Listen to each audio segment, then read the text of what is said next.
너희 믿음이 어디 있느냐에 대한 주제로 여러분과 함께 은혜의 말씀을 나누는 시간을 갖도록 하겠습니다.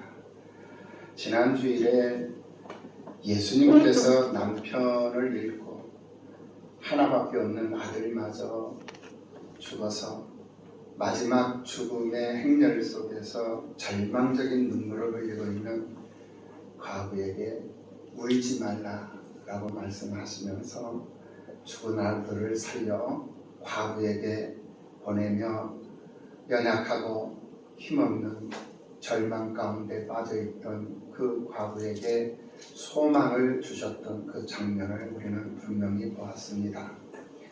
그 속에서 우리가 얻을 수 있었던 교훈은 세상을 웃고 사는 방법인데 그 방법이 무엇이었느냐? 바로 예수님을 만나는 것이었습니다. 예수님을 만나면 웃음이 나와요. 웃는 삶으로 바뀌어진다는 거예요. 죽음의 행렬 속에 있던 사람이 예수를 만나니까 기쁨의 행렬로 바뀌어버립니다. 그런데 예수를 만나는 것으로만 끝나면 안 되더라고요. 예수님과 함께 해야 한다는 거예요. 예수님을 만났으면 예수님과 함께 해야 돼요. 그런데 예수님과 함께 하는 것으로만 또 끝나는 게 아니더라는 거예요. 가만히 보니까 예수님의 행렬 속에 동참을 해야 한다는 거예요. 마음으로만 함께하고 생각으로만 함께하면서 사는 사람들이 있어요. 그 사람들 삶 속에는 예수가 있다 할지라도 그 있는 예수는 죽은 예수예요. 예수가 죽어 있어요. 일하시지 않는 예수가 있어서는 안 되라는 거예요. 예수님은 반드시 살아계신 하나님이십니다. 할렐루야. 그 하나님이 우리 가운데에서 역사하시는 힘이 크도록 하나님과의 관계를 분명히 하고 그 하나님의 행렬 속에 참여하면서 하나님의 시간표에다가 내 시간을 맞추며 사는 것이었어요. 그 속에서 우리는 복을 누리며 살 수 있는 비결, 그 방법을 깨달을 수가 있었습니다. 그러므로 우리는 죽음의 행렬이라고 하는 이 불신앙의 행렬을 멈춰야 합니다. 그래서 이 불신앙의 행렬 속에서 우리는 분명히 벗어나야 돼요. 그리고 불순종의 행렬에서 우리는 벗어나야 됩니다. 불신앙의 행렬을 멈추고 불순종의 행렬을 멈추고 불신앙의 행렬에서 벗어나고 불순종의 행렬에서 벗어나는 그런 삶을 살아야만이 우리 가운데서 하나님이 역사하시는 힘이 크게 나타나더라라는 말이에요. 그 길이 바로 우리가 사는 길입니다. 그래서 생명의 행렬 속으로 들어와야 되는데 그 생명의 행렬이 바로 예수님을 만나는 행렬이었고 그 행렬이 바로 예수님을 만나 축복받은 그런 행렬이었으며 예수님과 함께하며 하나님의 시간표에 내 시간표를 맞추면서 사는 것이었습니다. 그리고는 오늘 이제 본문 8장으로 넘어왔습니다. 예측 불허의 광풍과 돌풍이라는 그런 세상 풍파 속에서 고통을 겪고 있는 인생들과 그 인생들의 방탕함으로부터 오는 멸망들을 보면서 즐거워하고 그것을 즐기는 악귀, 귀신들의 집단적인 생활을 오늘 이 본문을 통해서 우리가 확인해 볼 수가 있어요. 그러면서 그 속에서 예수는 과연 누구인가? 왜 우리가 예수를 믿어야 하는가? 하는 것을 확실하게 증거해 주고 있는 말씀이 오늘 본문의 말씀인 것을 볼 수가 있어요. 첫째로 주님은 말씀하십니다. 너희 믿음이 어디 있느냐? 이 말씀을 들을 수 있는 귀가 열리시기를 예수님의 이름으로 축원합니다. 우리 주님이 지금 이곳에 오셔서 여러분들에게 너희 믿음이 어디 있느냐라고 말씀하고 있다라는 거예요. 이 말씀을 들을 수 있는 귀, 그 귀가 열려있는 그 사람이 복 있는 사람인 줄로 믿습니다. 예수님은 이 공생애를 시작하시면서 수많은 회종과 회당을 중심으로 교훈적인 사역을 하셨습니다. 그리고 제자들을 데리고 삶의 현장으로 나가서 당신이 구약의 선지자들이 예언했던 메시아여, 왕들이 노래했던 마강의 왕이여, 하나님 아버지의 모든 권세가 자신에게 있음을 증명해 보여주셨어요. 그 증명해 보여주시는 그 방법이 표적으로 보여주시는 방법도 있었고, 자연을 통치하시면서 그 통치 권세가 자신에게 있음을 보여주셨고, 또 병마를 통치하시고 지배하심으로 해서 자신에게 하나님의 통치 권세가 있음을 분명히 보여주셨어요. 교훈으로, 또 표적으로, 또 비유로 여러 가지 방법으로 당신이 구약에서 예언된 메시아라는 사실을 분명하게 증명해 보여주셨던 것입니다. 그 방법이 다양한 방법으로 나타났습니다. 그런 중에 오늘 본문 22절 말씀을 보니까 하루는 제자들과 함께 배에 오르사 그들에게 이르시되 호수 저편으로 건너가자 하시매 이에 떠나 행선을 했다라고 말씀을 하고 있는 것을 볼 수가 있습니다. 예수님과 제자들은 이제 한 배를 탄 공동 운명체가 되었습니다. 그러나 이들의 항해는 순조롭지가 않았어요. 예수님과 함께 한다고 해서 내 삶이 순탄하다라고 보장될 수만은 없는 거예요. 때로는 예수님과 함께 해도 내 삶은 고달플 수 있는 것이고, 때로는 예수님과 함께 해도 내 삶은 힘들고 어렵고 어두울 때가 있어요. 불안할 때가 있다라는 거예요. 두려울 때가 있어요. 예수님과 함께 한다고 해서 모든 것이 다 평탄하다라고만 생각하면은 그 생각은 잘못된 생각이라는 거예요. 오늘 본문에서도 보니까 예수님과 지금 제자들이 배를 탔어요. 그런데 돌발적인 그런 상황이 지금 발생을 한 거예요. 광풍이 일어난 거예요.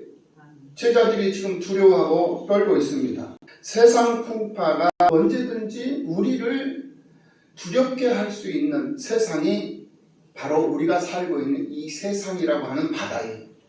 이 세상이라고 하는 이 바다 속에서 우리는 출렁이는 파도에 내 몸을 맡기며 세상을 살아가고 있는 존재들이다라는 거예요. 그러나 우리가 예수를 믿고 그 예수님과 함께 해야 하는 이유가 있어요. 그 이유가 뭐냐? 예수님과 함께 있으면은 두려움이 오고 풍랑이 와서 한치 앞을 내다볼 수 없는 그런 위기적 상황에 놓여 있는 그런 상태에 있다 할지라도 우리가 두려워할 이유가 없기 때문에 그렇다라는 거예요. 그래서 예수님을 믿고 예수님과 함께 세상을 살아가는 거예요. 힘들어도 주님과 함께 하는 것이고, 내 일이 풀어지지 않고 얽히고 설킨 일들이 나를 계속 조여오고 나를 압박하고 나를 잠 못 이루게 하는 그런 상황 가운데 내가 세상을 살아가고 있다 할지라도 주님을 떠날 수 없고 주님을 믿고 주님과 함께 할 수밖에 없는 존재가 우리라는 거예요. 왜냐? 그런 상황 가운데서도 주님과 함께 있으면 나는 안전하게 보호를 받을 수 있기 때문에 그렇다라는 거예요. 오늘 본문 23절 말씀을 보면 우리가 그것을 알 수가 있어요. 행선할 때 예수께서 잠이 드셨더니 마침 광풍이 호수로 내리침에 배에 물이 가득하게 되어 위태한지라. 제자들이 나와 깨어 이르되 주여 주여 우리가 죽겠나이다 한데 예수께서 잠을 깨사 바람과 물결을 꾸짖으시니 이에 그쳐 잔잔하여 지더라. 아멘. 예수님은 세상 풍랑과 광풍을 다스리시는 자요 만왕의 왕이십니다. 그렇기 때문에 예수님과 함께하는 사람은 세상 가운데서 환난을 당한다 할지라도 우리가 담대하게 살아갈 수 있다는 것을 분명하게 보여주고 있는 장면이 되는 거예요. 그런데 오늘 본문 25절 말씀에 나타나 있는 이 제자들의 모습이 참 이해할 수가 없습니다.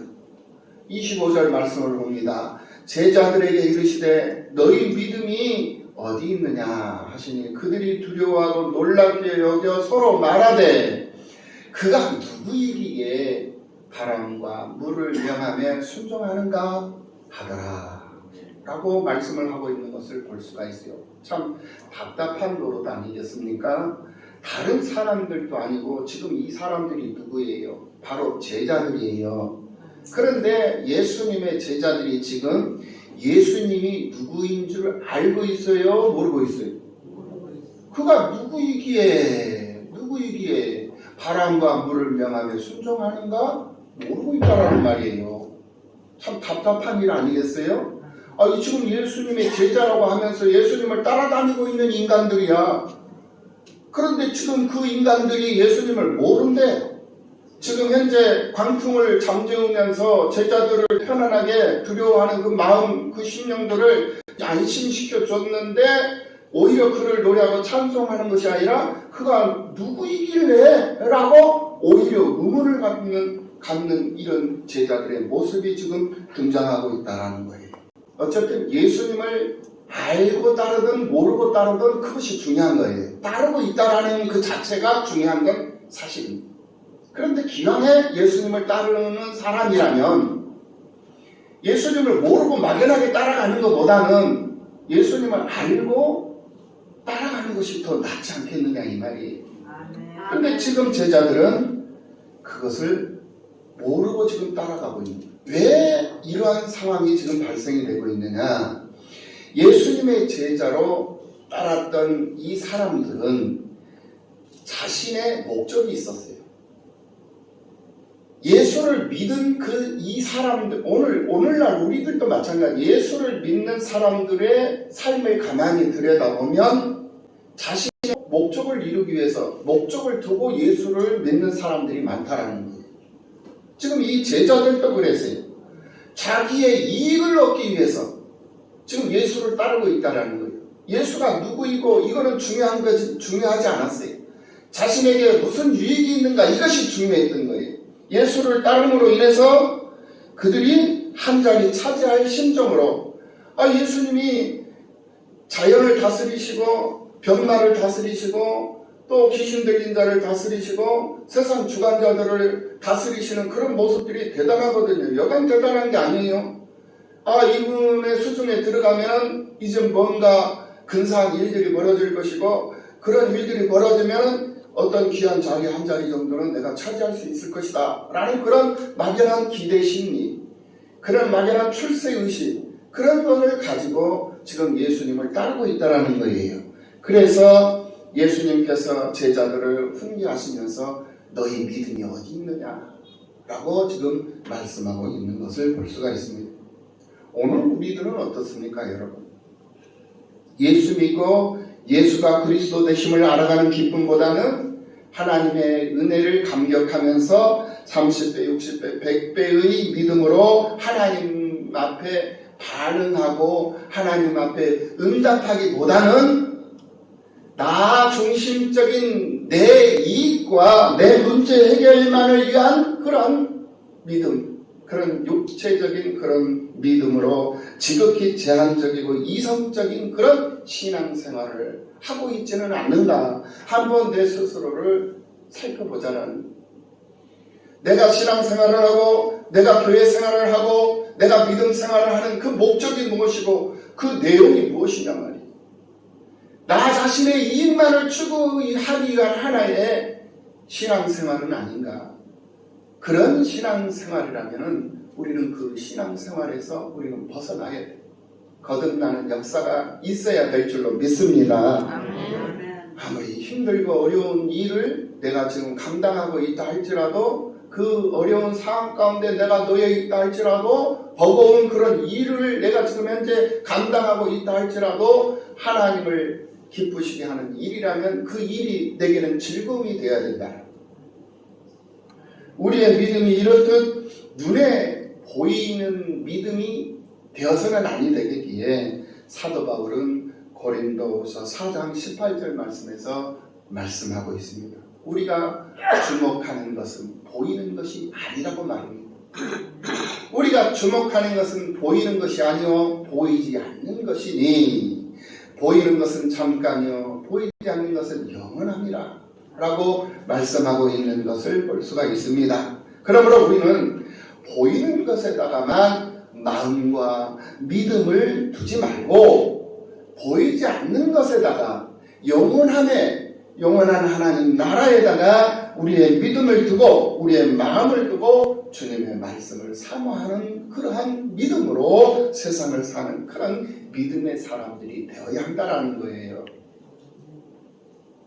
동의하시죠? 반응이 없어서 한번 물어본 거예요. 그래서 너희 믿음이 어디 있느냐라고 말할 때 내 자신의 유익함을 얻기 위한 일에 믿음이 있는 것이 아니라 하나님의 영광을 나타내는 일에 우리의 믿음이 있어야 된다는 거예요. 두 번째로 내 이름이 무엇이냐라고 묻습니다. 바다 한가운데서 자연을 통치하시는 표적을 보여주신 예수님께서 제자들과 함께 갈릴리 바다 맞은편 거라사인의 땅에 도착을 합니다.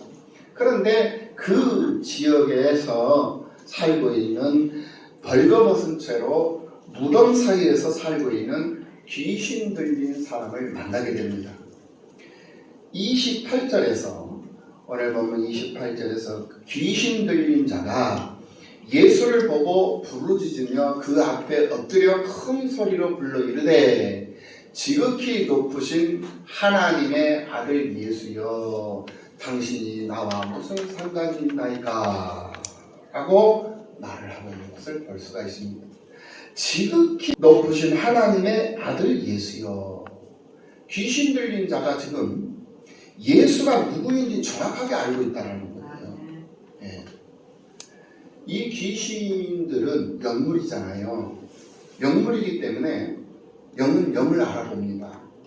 그래서 이 영물이 예수님이 육신을 입고 지금 이 땅에서 사역을 하고 계시지만은 그가 하나님이라는 것을 알고 있다는 거예요. 그러니까 이 귀신들이 높으신 하나님을 지금 찬양하고 있는 거거든요. 지극히 높으신 하나님의 아들 예수여 라고 그를 지금 현재 부르고 있다는 거예요.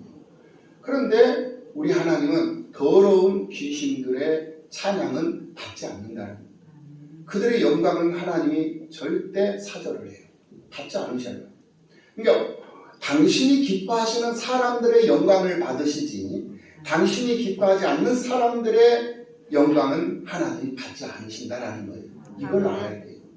그러니 하나님이 여러분들을 사랑하기 때문에 여러분들을 통해서 하나님이 영광을 받으시기를 원하신다는 것을 우리는 분명히 깨달아야 될 줄로 믿습니다. 오늘 본문 28절에서 나타난 것처럼 28절 하반절에서 나와 당신이 무슨 상관이 있나이까 당신께 구하노니 나를 괴롭게 하지 마옵소서 라고 말을 하고 있는 것을 볼 수가 있습니다. 귀신은 예수님을 만난 순간 자신의 최후가 어떻게 될 것이다 라는 것을 지금 짐작하고 알고 있는 거예요. 그래서 예수님의 신적 권능 앞에서 지금 귀신들이 벌벌벌 떨고 있는 것입니다. 제자들은 오늘 25절에서 저가 네 위에 바람과 물을 명함에 순종하는고라고 물었죠. 예수님을 몰랐습니다. 그런데 귀신들은 정확하게 지극히 높으신 하나님의 아들 예수여 라고 28절에서 고백을 하고 있는 것을 볼 수가 있어요. 이것은 아직도 제자들이 자기 생각에 사로잡혀 있다는 거예요. 이성에 사로잡혀 있는 거예요. 이성을 초월하고 우리는 성령으로 살아야 된다고 했어요. 이성을 초월해서 영적 삶을, 이 영에 충만한 영으로 세상을, 성령으로 세상을 사는 그런 사람들이어야 하는데 아직도 거듭나지 못한 거예요. 성화되지 못했고 성령 충만하지 못했다라는 말이에요. 이 모습이 바로 예수를 잘 알지 못한 제자들의 모습이었다라는 것입니다. 하나님을 믿고 예수를 따르면서도 예수를 잘 알지 못하고 자기 생각으로, 자기 지식으로, 자기 경험으로 예수를 따르면 바로 이런 현상이 나타나는 거예요. 우리의 삶 속에서 말입니다. 그래서 교회 생활할 때도 좀 힘든 일을 하게 되면 불평이 나와요. 불만이 나와요. 신음소리가 나온다는 거예요. 왜? 인간적인 이성으로 무엇인가를 하려고 하기 때문에 그렇다는 거예요. 그런데 이것을 초월을 해버리면 계산하지 않아요. 생각하지 않습니다. 내가 몸이 아프고 내가 지금 현재 쓰러지기 직전이라 할지라도, 그런 가운데 놓여있다 할지라도 하나님을 감동시키는 일에 참여하고 하나님의 일에 쓰임받는 것이다 라는 그런 기쁨에 참여하는, 그것이 내게는 더 큰 영광이요 큰 기쁨이 되기 때문에 그것을 초월해낼 수 있는 초능력적인 그런 힘이 나오게 되어지는, 그게 바로 믿음이거든요. 믿음이라고 하는 위력이라는 거예요. 그런 위력 속에서 힘을 얻는 여러분들이 되시기를 예수님의 이름으로 축원합니다. 내 힘으로 세상 사는 게 아니라는 거예요. 우리는 하나님의 힘으로, 하나님의 능력으로, 예수 권세로 세상을 사는 사람들 아니겠습니까? 믿으시죠? 그런 믿음의 사람답게 내 힘으로 하려고 하지 마시고 믿음으로 하시는 여러분들이 다 되시기를 예수님의 이름으로 축원합니다. 예수께서 내 이름이 무엇이냐 라고 오늘 8장 30절 말씀에서 분명히 말씀하고 있는 것을 볼 수가 있어요. 예수께서 내 이름이 무엇이냐 물으신즉 이르되 군대라 하니 이는 많은 귀신이 들렸습니다. 이 장면은 미신적인 종교 문화와 집단적인 쾌락 문화 속에서 미친 사람들처럼 미친 듯이 살아가는 수많은 인생들의 모습을 말하고 있는 것을 볼 수가 있습니다. 예수님이 누구신지 알면서 예수님의 말씀을 따라 살지도 않고 살지도 못하는 그런 사람들에게 주님은 내 이름이 무엇이냐라고 묻고 있다는 것을 알아야 된다는 거예요. 지금 오늘 우리들에게 묻고 있는 거예요. 내 이름이 무엇이냐? 김정우, 네 이름이 무엇이냐? 예, 김정우입니다. 그러면 김정우로 끝나는 거예요. 예수님이 김정우, 너 이름이 무엇이냐? 라고 하면 예, 내 이름은 예수입니다.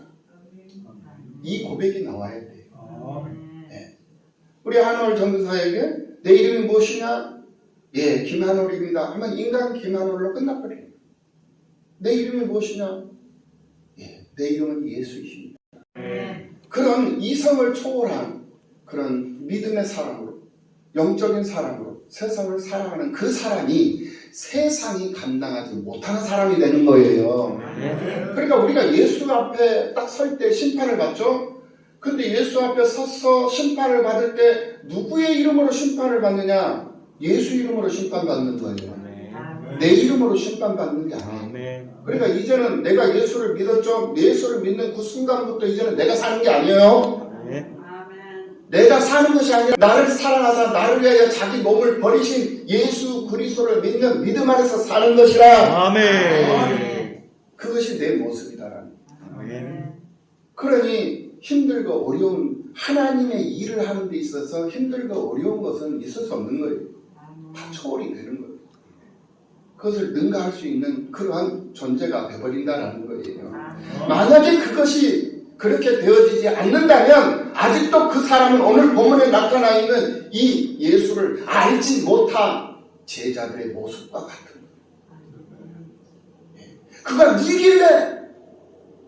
니길래 바람과 물을 명하며 순종하는가라고 물었던, 이해하지 못했던 그 제자들의 모습과 별반 다를 바 없는 모습이 바로 오늘 우리들의 모습이 되어서는 안 된다는 거예요. 이름이라는 것은 그 사람의 인격이 담겨있고 지금까지 살아온 세월이 담겨있고 나의 정체성이 담겨져 있는 그런 대명사입니다. 나는 누구인가? 어디서 와서 어떻게 살고 어디로 가는가?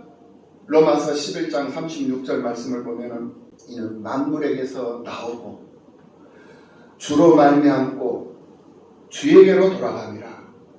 그에게 영광이 세세에 있을지어다. 아멘. 이렇게 말씀을 하고 있는 것을 볼 수가 있습니다. 사실적으로 우리의 본향은 하나님의 나라예요.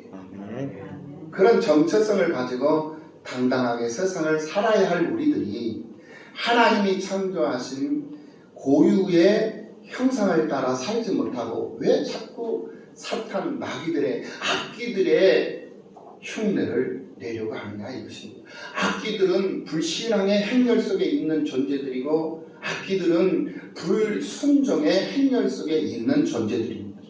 무엇이 행복이고 무엇이 자유라고 생각하십니까, 여러분?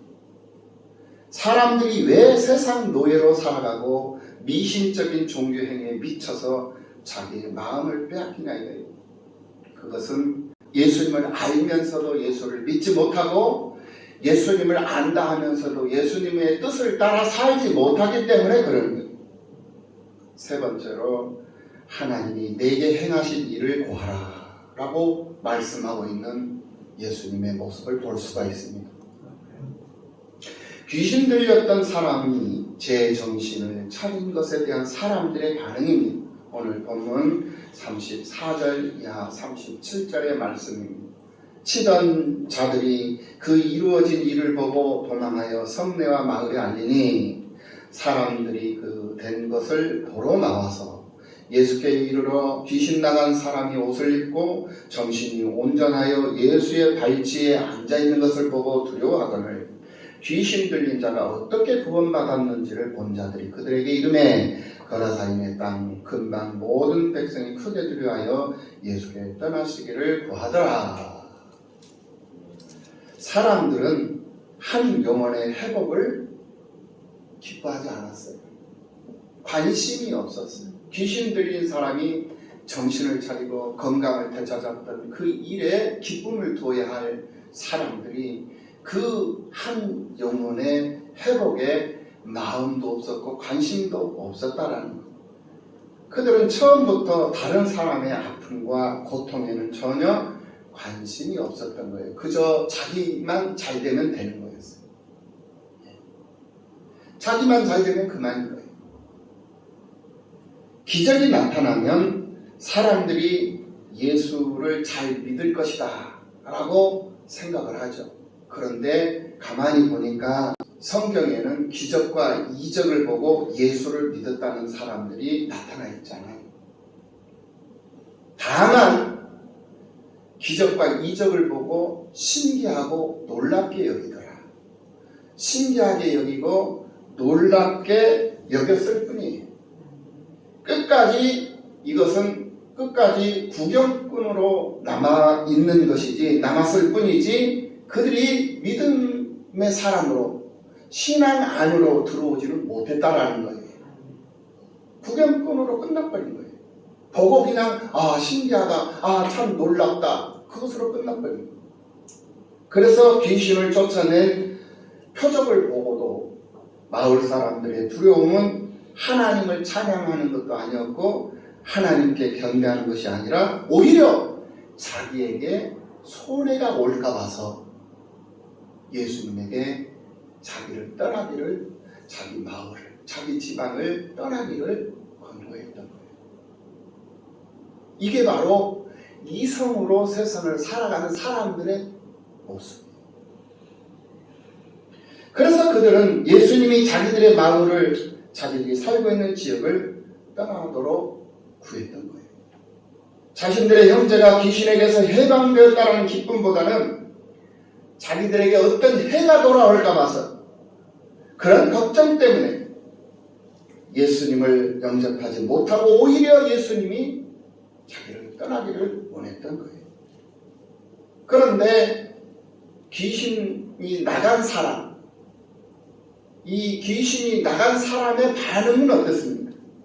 오늘 보면 38절의 말씀입니다. 귀신 나간 사람이 함께 있기를 구하였으나 이랬어요. 귀신이 나간 치료를 받은 이 사람은 예수님과 함께 있기를 원했어요.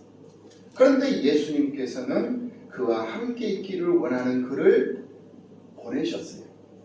파송하셨단 말입니다. 보내셨어요. 집으로 돌아가서 하나님이 내게 어떻게 큰 일을 행하셨는지를 집으로 돌아가서 말해라. 그렇게 말을 합니다. 그렇게 명령을 해요. 지금 이 귀신 나간 사람의 심정은 예수님과 함께하고 싶은 심정이에요. 그 사람의 지금 마음이에요. 그런데 예수님은 아니다라는 거예요. 나와 함께 하려고 하지 말고 내 집으로 가라 이래요. 내 집으로 돌아가서 하나님이 내게 어떻게 큰 일을 행하셨는지를 그들에게 말하라는 거예요. 지금 이게 예수님의 생각. 그러니까 회복이 된 이 사람의 생각과 예수님의 생각이 지금 현재 일치하지 않죠. 지금 다르잖아요. 그러면 그 생각이 다른데 지금 이 귀신 나간 이 사람의 지금 모습이 어디에다가 지금 맞춰집니까? 자기 생각에 맞췄습니까? 예수님의 생각에 맞췄습니까? 예수님의 생각에 맞춘 거예요. 자기 생각은 예수님과 함께하고 싶은데 예수님이 그거 아니다. 네 집으로 가가지고 하나님이 어떻게 큰 일을 행하셨는지 말하라고 하신단 말이에요. 그러니까 이 귀신 나간 사람이 집으로 돌아가서 온 성에 하나님께서 어떻게 자기에게 큰 일을 행하셨는가를 온 성에 전파했다라는 거예요. 그래서 이 사람이 복 있는 사람이에요. 하나님이 하나님대로만 하면 돼요. 내 생각으로 하려고 하지 말고 하나님의 시간표에다가 나를 맞춰, 하나님의 말씀에다가 나를 맞추라는 거예요. 나는 이렇게 하고 싶은데 하나님은 그게 아니라는 거예요. 나는 좌하고 싶은데 하나님은 그게 아니라 우하라는 거예요. 그러니까 나는 우하면서 살면 되는 거예요. 그 속에서 하나님의 영광이 나타난다라는 말입니다. 그런 기쁨과 역사가 여러분들의 삶 속에서 넘치도록 나타나시기를 예수님의 이름으로 축원합니다. 구원받은 자의 삶은 예수님 말씀에 대한 즉각적인 순종이에요. 예수님의 자랑이 되어야 하는 것이에요. 귀신 나간 사람은 제자들과 달리 예수님을 하나님으로 알고 하나님으로 인식하고 그 존재를 증명해 보이면서 사람들 앞에서 당당하게 복음의 일꾼으로 살게 되었던 거예요. 이렇듯 보잘것없었던 한 사람을 통하여 하나님의 나라가 시작되었다는 예수님의 새로운 그런 천국 공동체가 보잘것없는 이 나약한 이 한 사람으로부터 시작이 되었다는 거예요.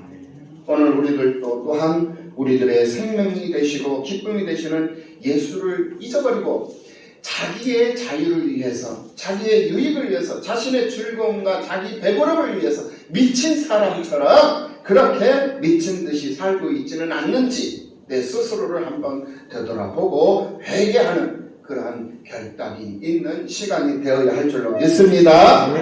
예수를 섬기는 사람으로서 예수님의 즐거움에 참여하는 성도들로 부족함이 없는 우리가 되어야 할 줄로 믿습니다. 그리할 때 너희 믿음이 어디 있느냐, 내 이름이 무엇이냐 라고 물을 때 내 믿음은 천국에 있고 하나님의 나라에 있고 예수님에게 있으며 내 이름이 무엇이냐라고 물을 때 나는 예수의 제자입니다. 나는 예수님의 분신이요 예수님의 지체입니다 라고 말할 수 있는 사람들이 되어야 한다는 거예요. 여러분들은 움직이는 교회예요.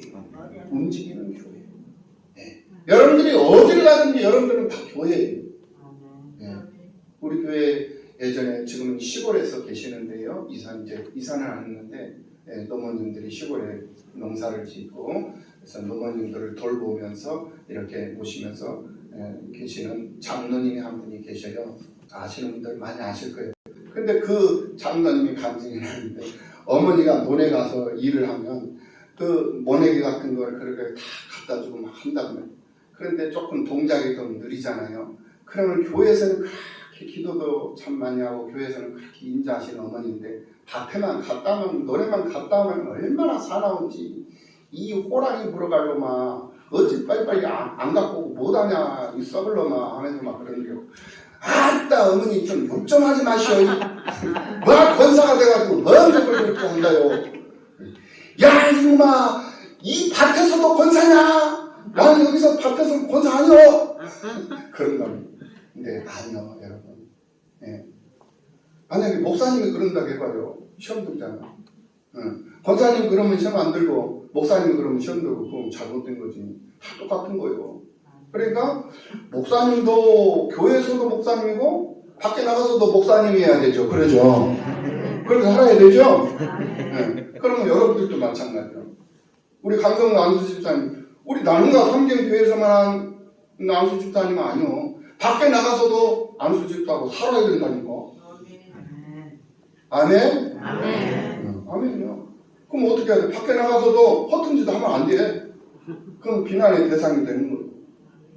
네. 권사님들도 마찬가지요. 교회에서만 인자하고 자비로우신 그런 권사님, 사랑이 많으신 권사님, 어머니 같은 권사님, 교회 안에서만 그런 권사님으로 끝나면 안 돼. 밖에 나가서도 어머니 같은 권사님, 밖에 나가서도 정말 믿음이 귀하고 정말 많은 사람들에게 본이 되고 그들을 품어줄 수 있는 권사님으로 세상을 살아야 된다니까. 네.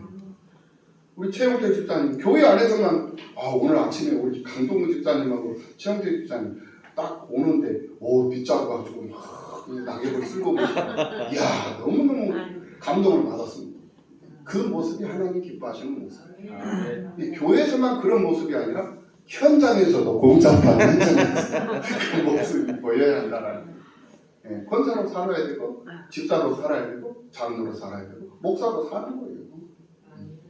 그것을 하나님이 기뻐하신다는 사실을 믿으시고 어디 가든지 어디에 있든지 무엇을 하든지 하나님의 사람들로 부족하면 여러분들이 되시기를 예수님의 이름으로 축복합니다. 기도하시겠습니다.